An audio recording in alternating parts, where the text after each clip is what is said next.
Hello and welcome to the Heartland and the Heartland Town Hall. My name is Martha Farrell, and I'm here with my friends Laura Mead and Dave Kendall, husband and wife. Laura is a fabulous artist and meditation teacher and energy worker, and Dave is a documentarian. You might recognize Dave as the longtime host on our PBS series here in Kansas called Sunflower Journeys.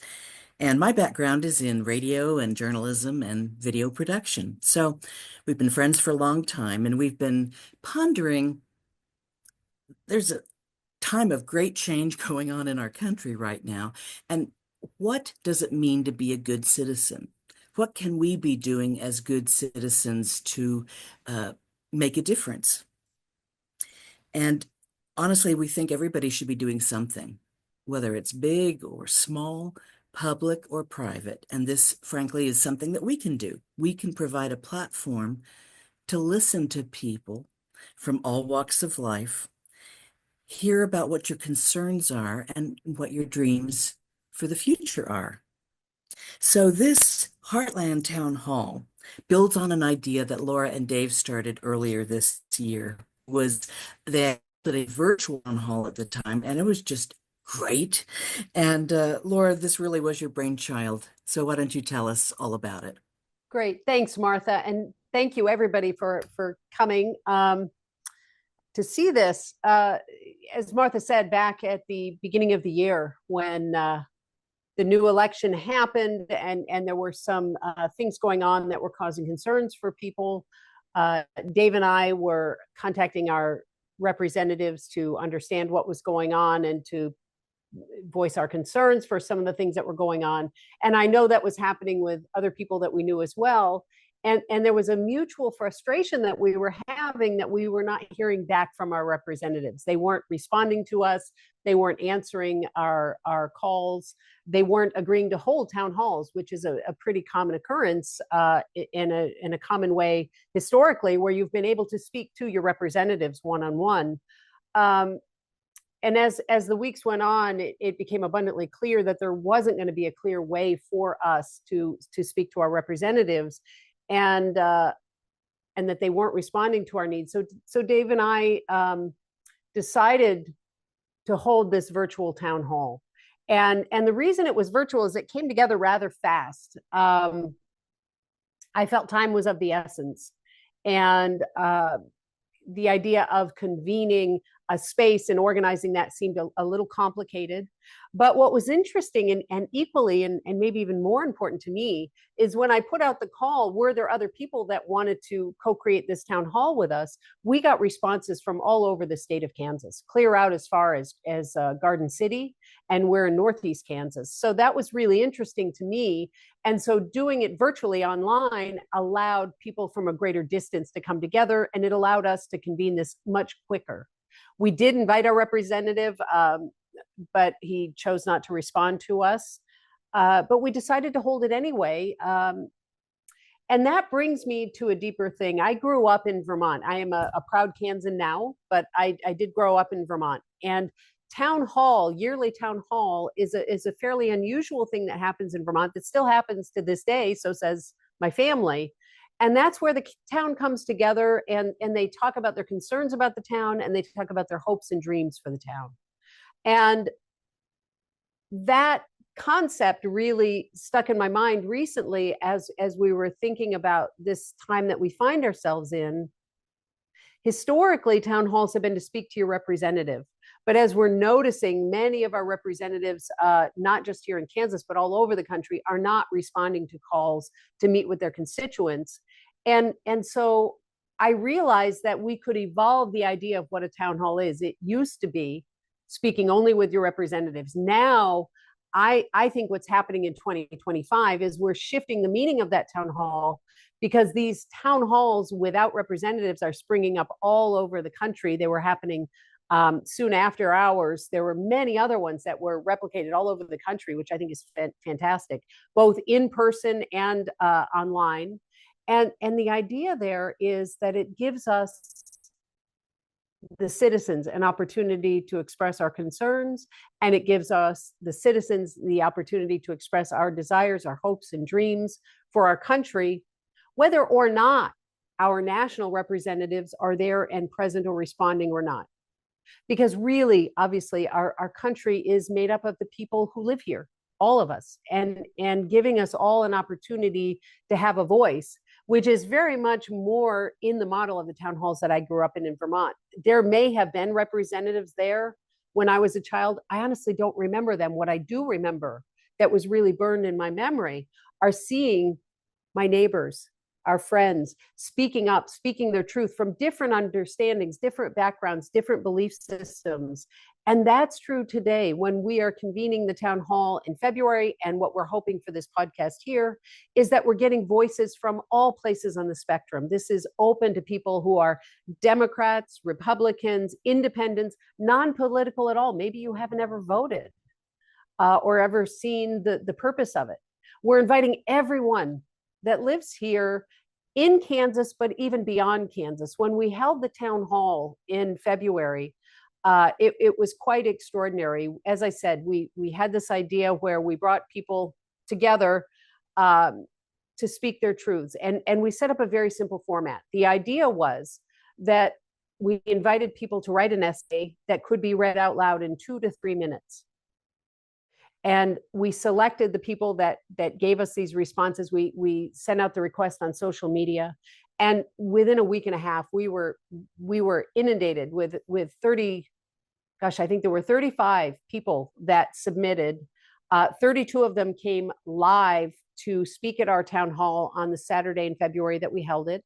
There were 3 people that couldn't be there that day, so Dave, Martha, and I read their statements, and we live streamed this on YouTube.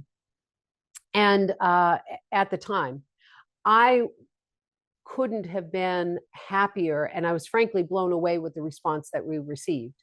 Not only the submissions that we got, which were just extraordinarily articulate and thoughtful and intelligent representations of thoughts and concerns for what was going on, but also at the height of the town hall on that Saturday, there were over 1,000 people live streaming, watching us in this town hall in Kansas, but also it turned out from across the nation, there were people tuning in and were very interested, we saw in the comments. And subsequently, in the subsequent weeks, we've got over 13,000 people who have watched that town hall that we ran in February from, again, all across the country. And what we realized is that these voices will come from Kansas, but we're also inviting for this new endeavor that we're going to tell you about in just a minute, to invite people from all over the country as well.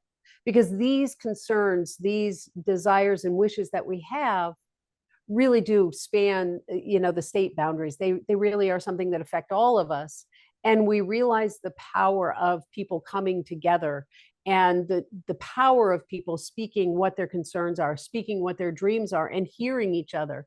The comments I've received since the town hall in February over and over again were, thank you so much. I felt alone and I don't feel so alone now. Thank you so much. I have the same concerns and I'm in Arizona, I'm in Oregon, I'm in Western Kansas, I'm in Southern Kansas. Boy, I'm right across town and I didn't know there were people that thought like me in my town. We heard this over and over again. And that idea of connecting people so that we can hear each other. And if there are different voices, then we can say, wow, I didn't know people in my state felt that way. I didn't know people felt this way. That we begin to hear each other. This seemed a very powerful thing. And so we knew instantly that this shouldn't be the end, that town hall, that one town hall we did.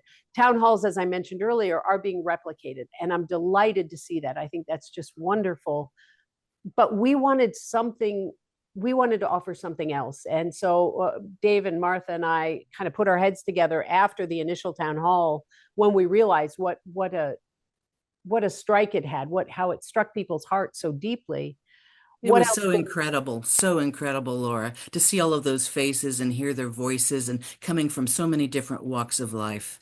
Yeah. It was amazing. It was riveting. 2.5 hours, and I didn't move.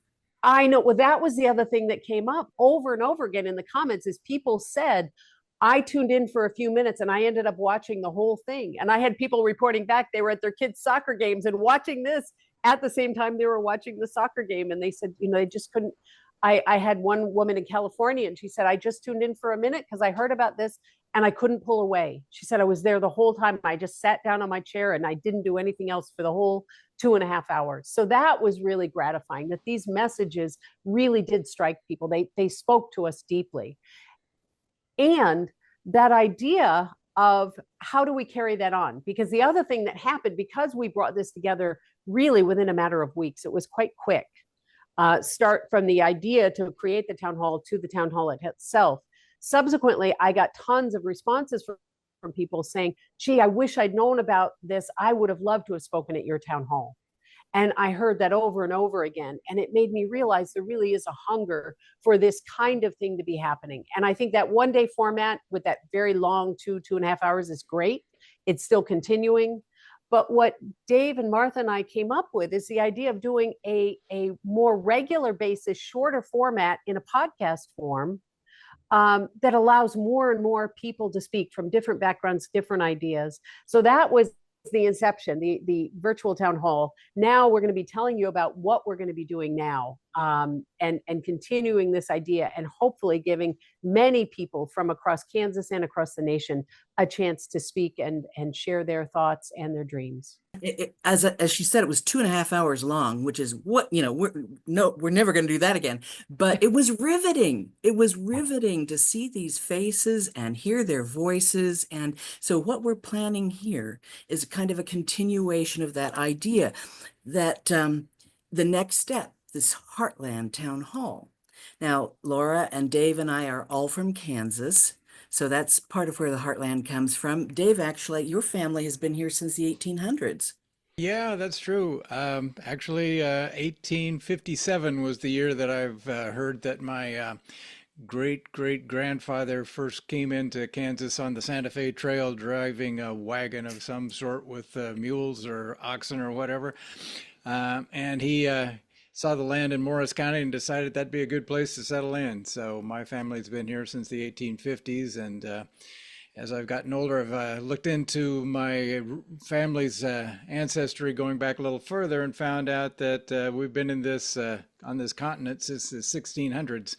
And so I kind of feel like we have a vested interest in what's happening in this nation as well. So that's where I think what we're in right now is a very significant period of history that we all need to be engaged in. And so I think it's exciting that we're providing this platform for people to speak up and share their views about what's going on, what concerns them, but also what their visions are for the future and what they would like to see.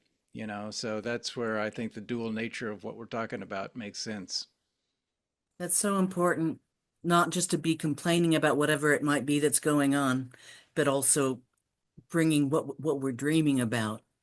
Well, I am also a fifth generation Kansan, Dave. My family came here in a covered wagon in the 1880s, and so my roots are deep. And one of my favorite activities the last 30 years has been organizing an event called Kansas Dialogue. And what we do with Kansas Dialogue is bring people together from all over the state and to talk for a weekend about all these issues facing us as families and as the state and as the nation.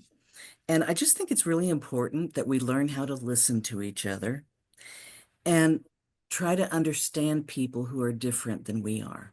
So that's what I'm hoping will come out of this Heartland Town Hall. Obviously, we're calling it the Heartland because we're here smack dab in the middle of the country, but the Heartland is more than geography. It's a space where we can communicate heart to heart. And that's what we really want to develop. Laura, you're so into this. Thanks, Martha. Yeah, this idea of heart and heartland has been pretty integral to the work that I do. As Martha mentioned earlier, I'm an artist, and one of the things I do is I make jewelry. And back in around 2017, I became very concerned about the level of discord and vitriol that was happening in our national dialogue, and it very much concerned me because I think respectful interactions are really important in a functional society. And I developed this concept using heart pins that I made, little pins called Heart on My Sleeve. And the idea was that these hearts would be a reminder to us in the ways that we want to communicate. And initially, I just talked about loving first and being kind. And people misunderstood me and thought that what I was saying was that we couldn't speak our truth. And that was not true at all. So I amended my statement to be love first, speak honestly, and be kind. And with each of the hearts, I have a little card that I give to people, and it says, in challenging times, it's good to remember we're all connected. Our fates and well being are intertwined. Whether friends or strangers, those who think like us or think differently, we all share a home, this small blue planet. In certain situations, we must speak up to disagree, even loudly sometimes. But no matter what we encounter, these heart pins remind us that we can embody wisdom and kindness in all of our actions. So it was that idea that we could speak honestly, but from a foundation of heart, heartland, heart centered. And again, we are physically, geographically in the heart of the country, but also this idea that we could speak from that foundation. So this was really important to me, both in the virtual town hall that we did in February. We didn't get very convoluted, but the certain instructions we had were that we requested that people be respectful. We requested that people not be insulting to other people or disparage other views. It was that basic foundation of respect. So that felt really important, and people embodied this beautifully. You can still see that town hall. We will have it uploaded onto the Heartland Town Hall website so that you, or the Facebook page rather, so that you, take three. We will have that uploaded onto our Heartland Town Hall YouTube page so that you can watch the original town hall if you wish. And that's where we'll have these new podcasts uploaded as well. But this idea of heart is really vital to the whole process of what we're doing. Part of what I became aware of really in 2017, but especially in 2025, it feels like as a world, we are starting to really debate about the kind of society that we want to live in. And it's really interesting to think about the constructs of society really are just an agreement that we all make together. And right now, there seemed to be some dialogue, there seemed to be some question as to what values we want to hold as a country and as a world at large. Do we work together or are we isolationist? Do we care about all views or do we care about people who only share our views? How are we going to operate as a society? And I think, times like this can feel very uncertain and feel very fearful. And there's certainly good reason for that. But it's also good to remember that these liminal times, these in-between times, we can start to make broad changes in ways that we can't at other times in history. And this really is a time, it appears, that we are actively talking about what kind of society, what kind of world we want to live in. And so all of us felt that having an active dialogue where not only, as Martha said earlier, we're worrying about what's happening, that's important to language those things, but that we're actively creating what it is we want to see in the world, what society we want to live in. And the three of us felt that that heart foundation really is something that we would all like to see. And again, what's really important about heart is it's not a particular philosophy. It's not a particular politics. It's not a particular worldview. It's that understanding of interconnection and that we can all work together from our different viewpoints if we're on that shared foundation of heart. So that's my understanding of the meaning of heart on all its different levels. And so we begin the first of our Heartland Town Halls, and this video is a call. We want you to help participate in our Heartland Town Halls, and we're trying to get a good mix of people, age, politically, geographically, ethnicity, just we want to see a good mix of folks. And each time we will feature 4 people. We'll be asking our town hall speakers to write a 2 to 3 minute essay that you will be reading out loud. And as you think about this essay, we want you to think about 2 questions. 1, how have changes in the federal budget or policies of our current administration affected your life? What are you worried about? And what are you pleased about? And secondly, as we have the opportunity here to reinvent ourselves as a country and a government, what kind of world do you want to live in? What's important to you? So once people have submitted the answers to these questions, what we're going to do is we're going to choose 4 people for each episode of the Heartland Town Hall. And we're going to have them read their statement in the podcast. And once they've finished reading their statement, we're going to have a roundtable discussion with Dave and Martha and I and the 4 speakers, where we can have a bit of a dialogue, where we can ask questions, we can speak to one another, and just begin to understand one another and really deepen this communication and dialogue about these different perspectives that we're having. And hopefully come up with some shared insights, some shared understandings. It'll be great. So if you'd like to volunteer, if you'd like to be a speaker at our Heartland Town Hall, you can go to our website at heartlandtownhall.com. And you'll see a sign-up form there, both to participate as a speaker, and then there's a second form if you just want to keep up with our different shows and you want to be part of the audience, especially as we hope to graduate to live town halls. So we look forward to seeing you at our next Heartland Town Hall.